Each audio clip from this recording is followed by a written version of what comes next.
Thank you. Fellow Toastmasters, I thought we'd make it fun today. So I thought outside the box of some really cool stuff, and I hope you'll have fun with me. First thing, you're walking down the street and someone says, "Do you know my friend Deanna?" "Yeah, I know Deanna." "So how would they describe me? What's Deanna like?" So what I want someone to do right now is to tell me, how would you like someone to describe you? "Do you know Sean?" "Yeah, Sean, he's a..." So volunteer.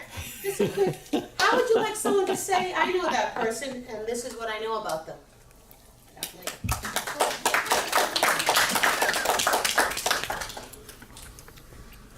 Oh, you should meet Kathleen. Do you even know how old she is? Well, I heard this year she's turning 74. I don't believe it. She has so much enthusiasm for being 74. And she looks pretty good, too. She's so enthusiastic. Do you notice how she just has this warm feeling about people? She just can go up to someone and be their fast friend in no time at all. I heard she's an avid bridge player. Yeah, and I heard she's pretty good, too. Yeah, you know, she got 20 points last month. That's incredible. She has so much experience. Just get her to tell you her life story. Boy, it'll take a long time, but I bet you it's going to be interesting. You know, I didn't like her at first.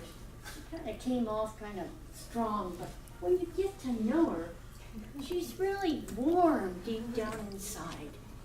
She really has a love for people in the community. Love that, Kathleen.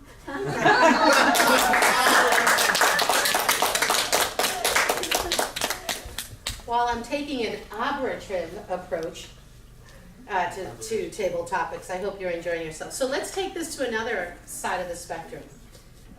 For those of you who have a CEO or director in your work environment, here's your moment. You get into the elevator, and it's just you and him or her, and they turn and they say, "Susan, what do you do for the company?" 2 minutes. What do you say to them? That's how long the ride takes to get to the lobby and no one else gets on the elevator. Anybody? No? I was just an example. You don't have to. I have another one if no one wants to bite that one. I thought that was actually kind of interesting. It's that 2-minute elevator speech, right? Nobody. Okay.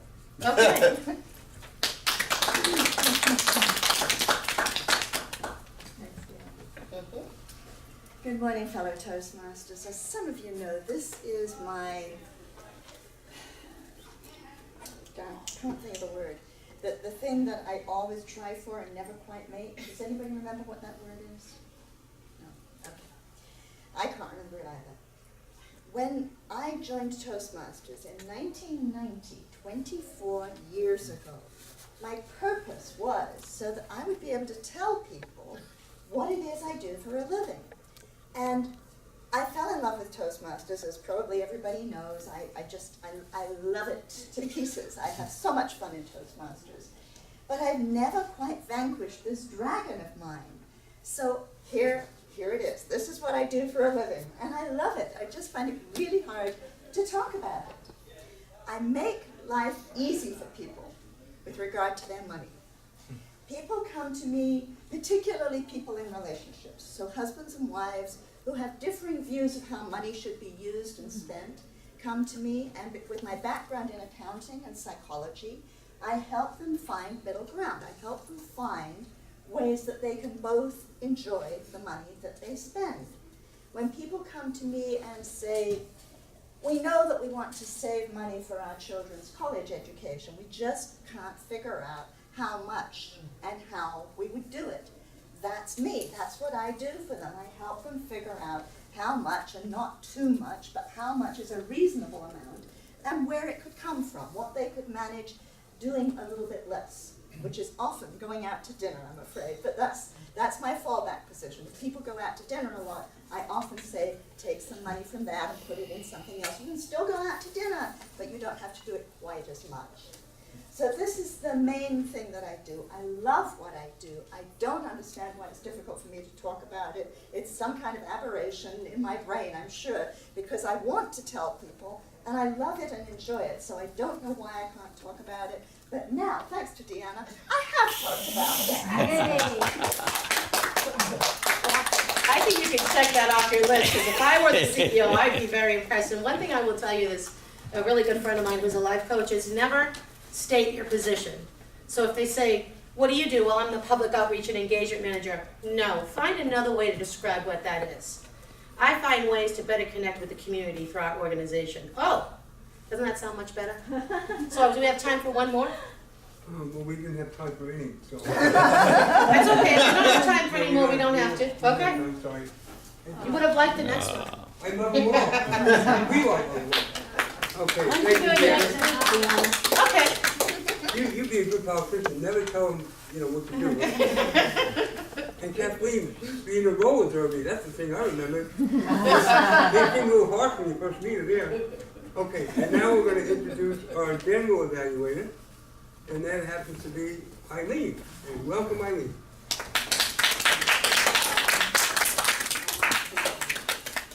All right. There you go. Oh, my hand, okay. Okay. It's a lovely meeting today, very, very informative, and we're going to hear from our evaluators, and that will be the first person, Lindy. Oh. Emily. Yes, sorry. Thanks. Emily gave us a marvelous history of Taiwan. How she managed to fit 400 years into 5 to 7 minutes is a mystery to me. That was just excellent. Emily is very good with the projector and also very good with finding just the right pictures to enhance her speech, and she did that very well today. So we got a very good picture history of Taiwan and lots of interesting facts. I think for most of us it was new information. We learned a lot.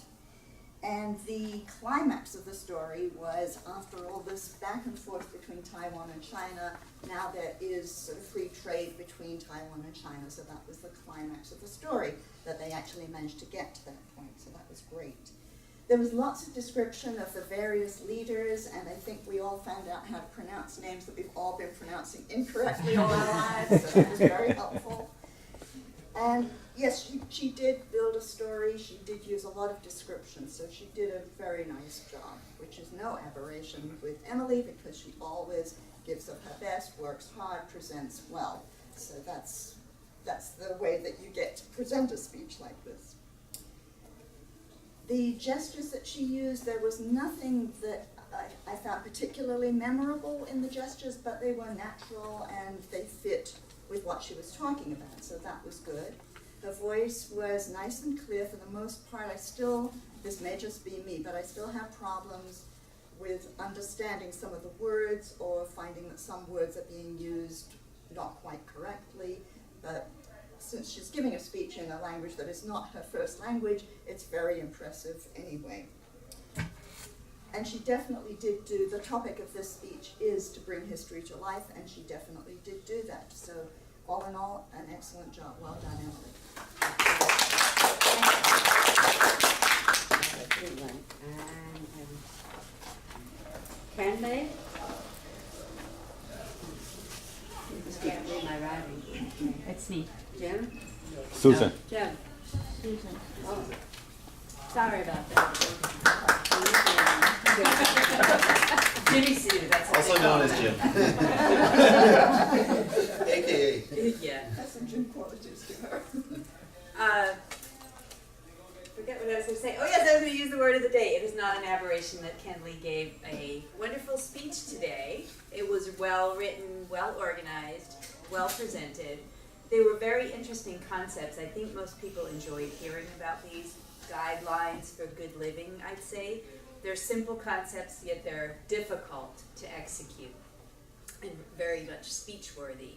Some examples of things that I liked were the use of your language when you described words can be a double-edged sword. I thought that was very descriptive and liked that.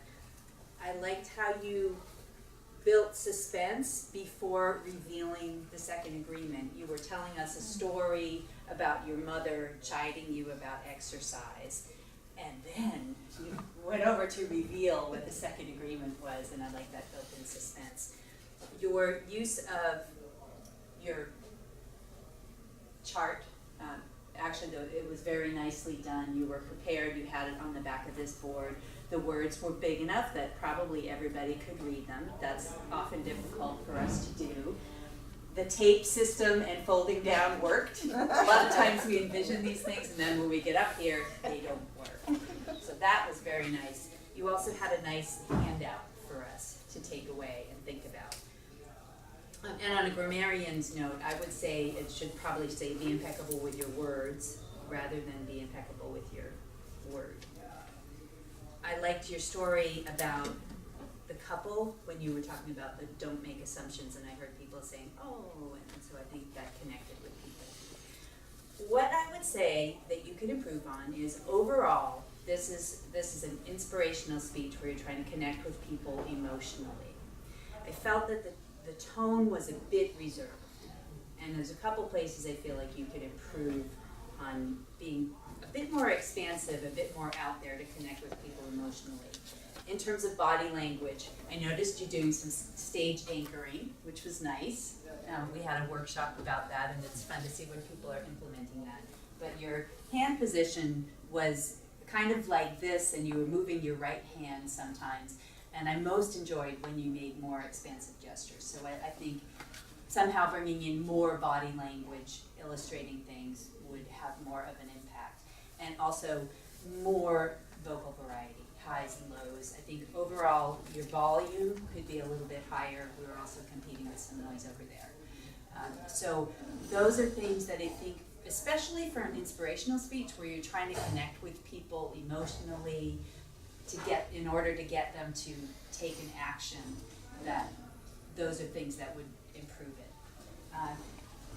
And I thought the conclusion of your speech, by getting us to raise our hands and agree that we would follow through with an action item and trying to do not all but just one of these things, was a very effective way of getting us engaged and sending us away with the slips of paper is a nice touch.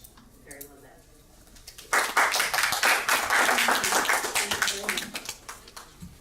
And our final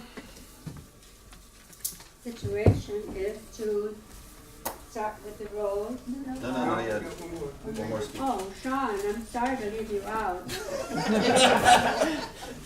But don't take it personally. Come on, Heather. Thank you. So it was great to hear a speech on Madrid. It was funny enough, we chose me at the last second, and I happen to live in Madrid a year and a half and met my wife there. So I know Madrid very thoroughly inside out. So I've actually lived there versus a tourist, so it's a very interesting, I can evaluate it very well, but at the same time I'm very biased on more of a local side versus like what you see as a tourist.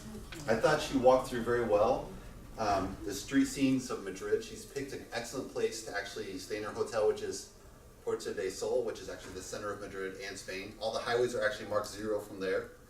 So all the mileage is marked out there, which is very impractical when you're driving towards Madrid, but you know when you're gonna get to Madrid, but if you're going around the highway in Madrid, it's always this way to Madrid, this way to the suburb, this way to Madrid, this way to the suburb. So their signage is not very useful, but nothing to do with her speech. She had great visuals as far as like the architecture. There's various versions of architecture in Madrid. It was the second capital. The first capital was Toledo. So it's very interesting. You can see the growth of the city as it grows actually from really early century when it was just an outpost, and then it became the capital, and then you got all these modern 17th, 19th, 20th century. She showed some of the modern architecture, which is actually the neighborhood where my wife lives, which is where the two skyscrapers like this, and you physically walk under and it's half the building is on top of you. which is kind of freaky, you know, walking past it, but I got used to it. So that was a very good visual. She pointed out how she goes to the opera house, which, you know, she enjoys opera thoroughly, and there's obviously excellent opera in Spain. So I thought that was a good, you know, you can walk away from Puerto del Sol, you can walk to the opera physically, you can walk physically to Prado, so it's a really good, you know, you can see where you're going there. Her language was very excellent. The whole speech is about how to say it. So it's very precise language, very on top of it. I couldn't find any errors. She had a lot of good use of alliteration, very precise language, so that was just right on target. As far as, let's see, and she got the audience very excited about going to Madrid, so I thought that was very good. I might add on top of that, on the very end, is like when to fly to Madrid. Like around Easter, it's very unusual compared to other Western countries, or Christmas, it's unusual. And obviously the springtime is, you know, the best, like spring or fall, because the summer's super hot. You're just gonna melt, and there's only tourists on the streets, and all the Spaniards are drinking in the cafes. Like, what are these dumb tourists on the streets? It's interesting. You'll be at 2 o'clock and you're like, where are all the people? And it's only tourists on the streets. It's very unusual. You're just like, it's a ghost town in the capital, and everyone's on vacation. They're gone in August. So she had a lot of good points there. Some of the other photos I think she could have used were, you know, again, it's kind of my bias actually living in the country is like, if you go to a cafe, they serve you this nice coffee, and it's always perfect at every coffee stop. And they also usually stand while they drink coffee. And then they throw the paper down below, and there's this huge cascade of trash that they just sweep to the front. And then at the very night, they finally clean it up, but the whole day it'll be paper trash there, which is very funny when you're having a cafe. There's also these always unique cafes, which she talked about as well. One of my favorites where they had banana flavored coffee, raspberry flavored coffee, and all these things. She had scenes of the street life, which was very nice as well. She had musicians, opera singers, and that's very common in Madrid. I think one additional ad would maybe to play one of the songs that, you know, you can record, or that would be hard to do. You'd have to know to record it, but it would be a very good add-on. And with that, I would end with this great speech. Oh, Madrid. Oh, it's a great time. Thank you very much. And now we'll have the individual roles. The first one, the word of the day, Ali. Word of the day, aberration. Emily used it first. Deanna, I think you didn't say aberration, you said aberrative or something. Like, I know I wrote it pretty An small. adjective. Oh, it's the same thing? Yeah. Perfect. Yeah, that's who used it. Linda used it twice, and Susan? Thank you. Kathleen, for your accounting. You know what amazes me is that second language learners getting up there and not using any ums or and ums. I mean, is it because you're just learning the language? That you start with the sentence and then none. Perfect. Henley, perfect. Navinka, 3 ums and 4 and ums and 3 ands. But it was really an improvement from last time, I remember. Deanna, I didn't catch any. Kathleen, I didn't catch any because I wasn't paying attention. Lindy, 1 so. Eileen, none. Perfect. Lindy, in your evaluations, you had 6 so's and 2 ands. Susan, you had 3 ahs and 1 and. Sean, see me after.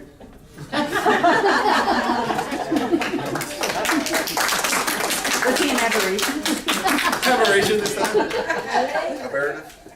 Marian, please. Yes.